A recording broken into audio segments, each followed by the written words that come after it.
Mr. President, I want to ask you about the chemical weapons in Syria. Defense Minister Ehud Barak, Prime Minister Netanyahu has said that Israel is prepared to go into Syria and seize those chemical weapons if it looks as if President Assad is either going to use them against Israel or give them to terrorists in Syria or Lebanon. It's self-evident, look. The use of chemical weapons is internationally forbidden. You don't have the right to produce them.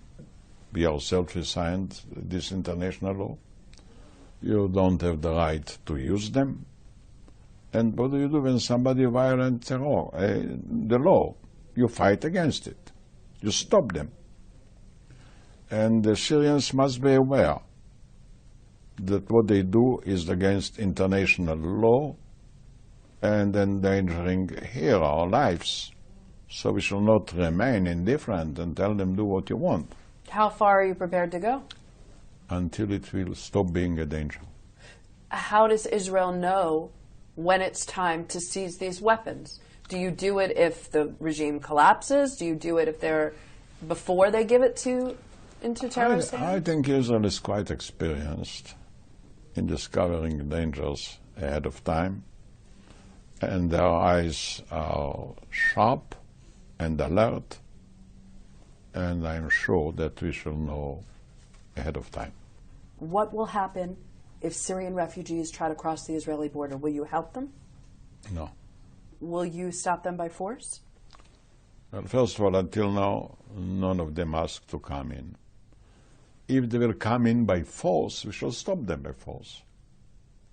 If they will come in without force, we shall stop them with the way that any country defended her border with civilian means. I mean, if it will be not refugees, but a military invasion, we shall stop it. Well, we're not talking about a military invasion. We're talking about Syrians who are trying to escape bloodshed in their own country. If they want to escape, they first of all have to appeal, ask for permission. None of them did it. I don't anticipate that any of them will do it. Let's talk about the Bulgaria attack. Is there hard intelligence that says that Iran and Hezbollah were involved? I would say yes. And enough. What do you mean hard? Enough information to accuse them. Do you believe that more attacks are being planned? Yes. I think Iran is the center of terror.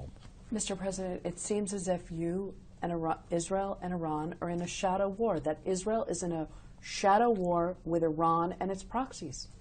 My lady, we are not in a shadow war. It's an open war of Iran against Israel. Israel is not threatening Iran.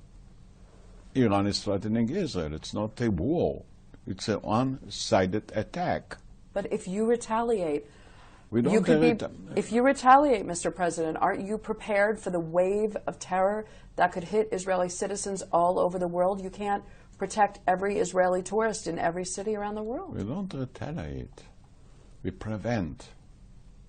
We don't have policy of retaliation. We have a policy of prevention. But this prevention could kill, in effect, many other Israelis. Well, when do we prevent? When there is a danger to the life of an Israeli. What is the difference? We don't have an initiative of terror. We don't do it. But self-defense is the right and the must of every people.